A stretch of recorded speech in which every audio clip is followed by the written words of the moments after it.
Mainit na balita. Si Alan Lin, Mr. Chair, ay kinonek.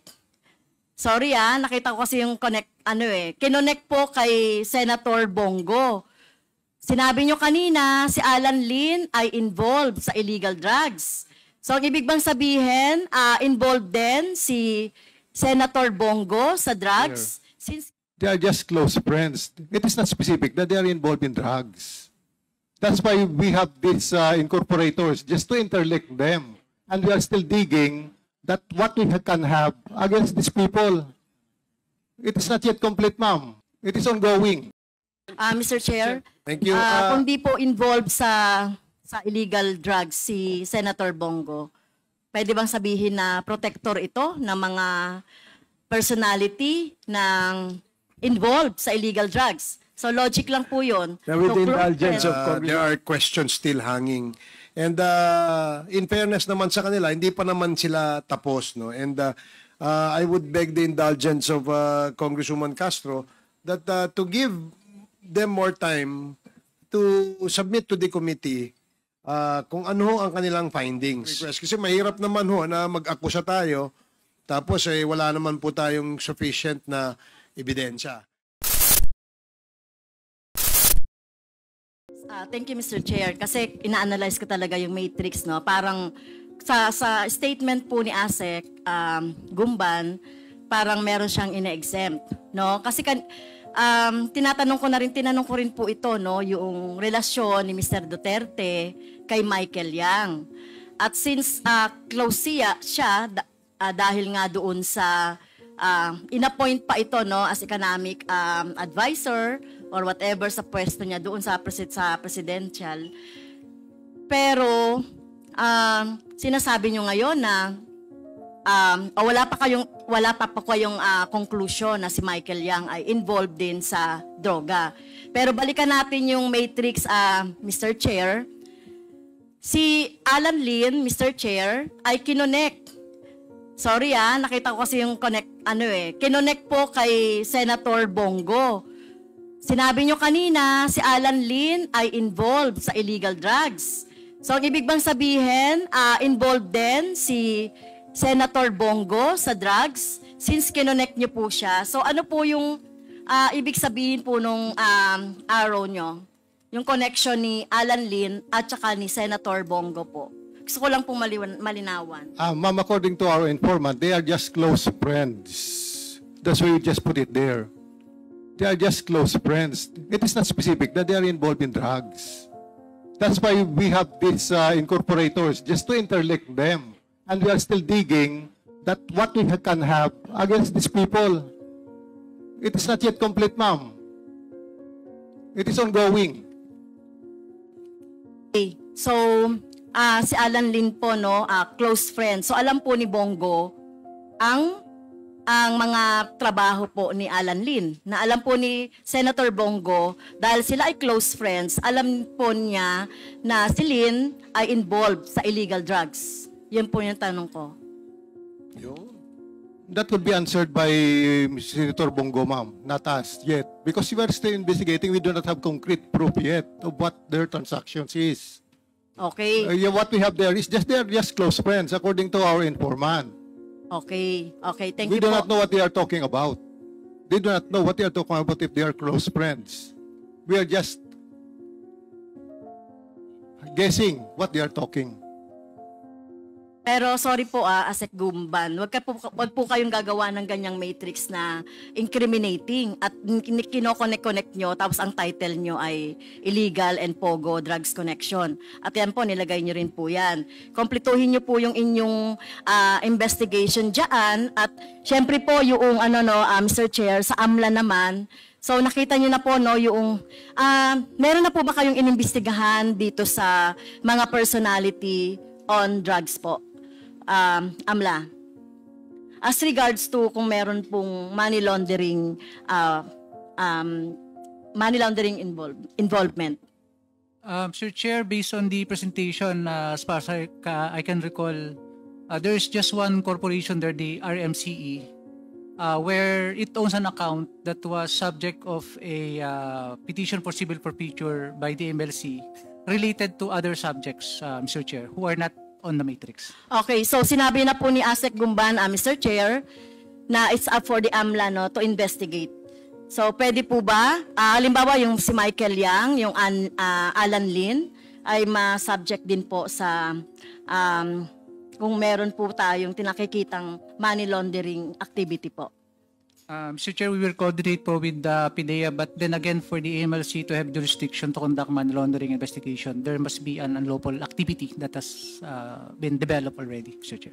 But as regards to money laundering investigation, then we will coordinate, Mr. Chair, with the PDEA. Napaka-selective po ng ating mga action po ng ating gobyerno, no? Katulad nitong AMLA, Mr. Chair. Yung mga religious organizations na gumagampan ng kanilang pagtulong, mga services sa mga may hirap, sa iba't ibang mga rural areas, sinabject nyo agad sa AMLA, sinabject nyo agad na ma-freeze yung mga, yung mga account.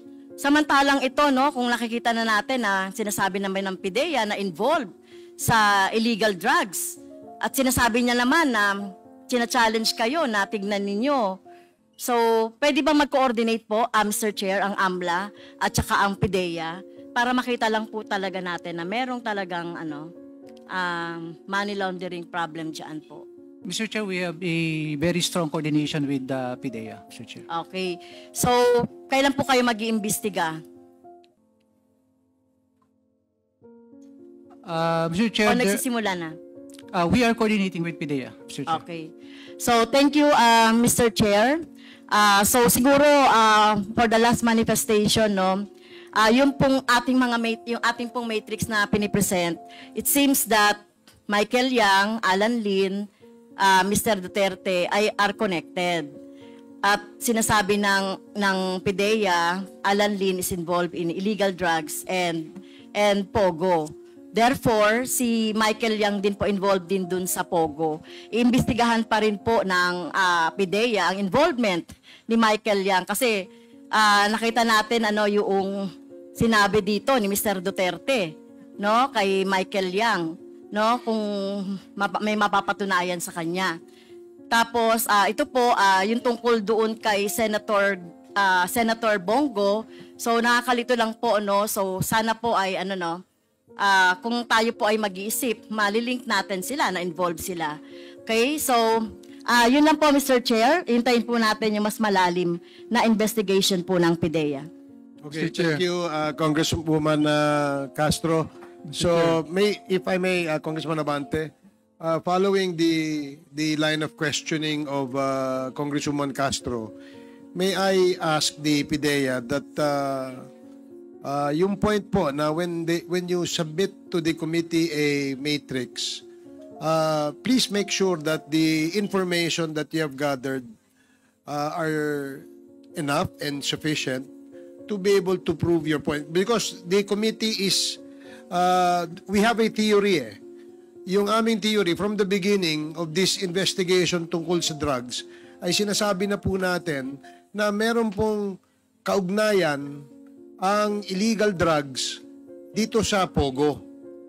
And in between, yun ang hinuhukay natin at tinitingnan natin. Now, if personalities appear in the conduct of these proceedings, may mga personalidad na umappear, kailangan po ma-substantiate natin.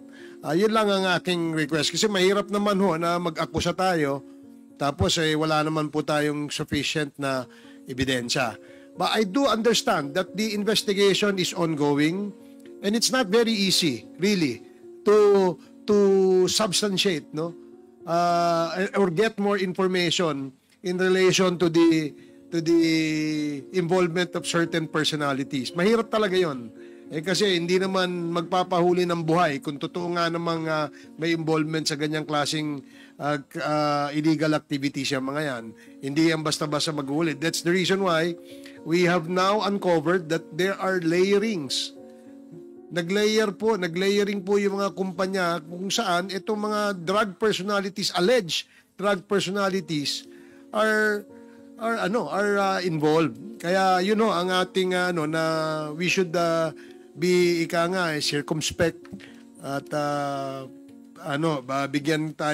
bigyan ng mas sufficient na mga information para mas tumibay ang ating mga ebidensya. Salamat, PIDEA. Yes, Congressman Abante, before we proceed to another presentation. Yeah, in relation to what you said and Congresswoman Castro, no?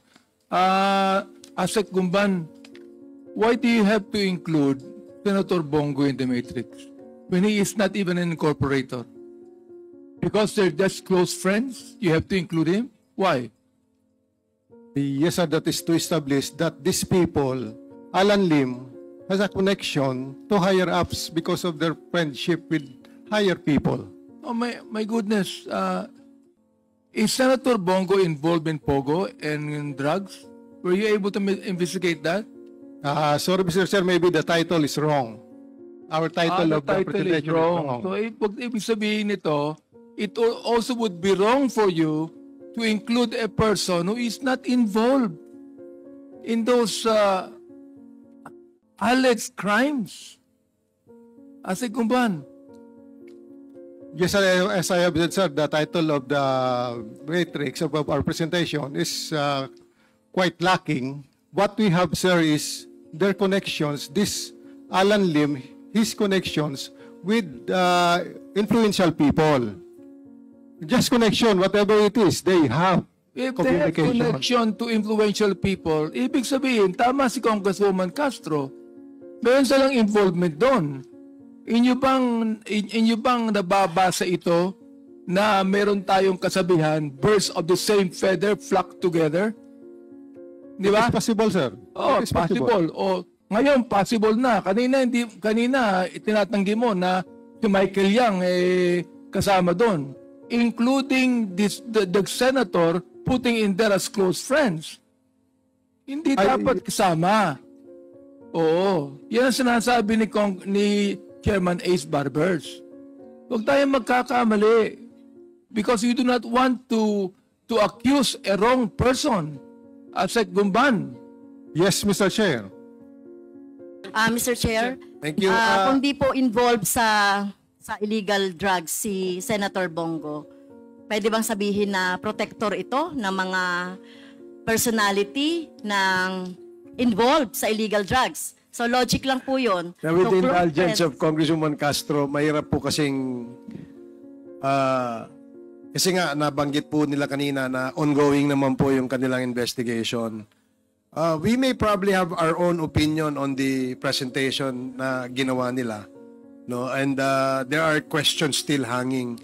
And in fairness naman sa kanila, hindi pa naman sila tapos, no? And I would beg the indulgence of Congresswoman Castro that to give them more time to submit to the committee kung ano ang kanilang findings. Sabi ko nga kanina, it is difficult really na magbanggit tayo ng pangalan na wala tayong sufficient na ebidensya. So I yield to the wisdom of our chair, Mr. Chair. Maraming salamat po, Congresswoman Castro.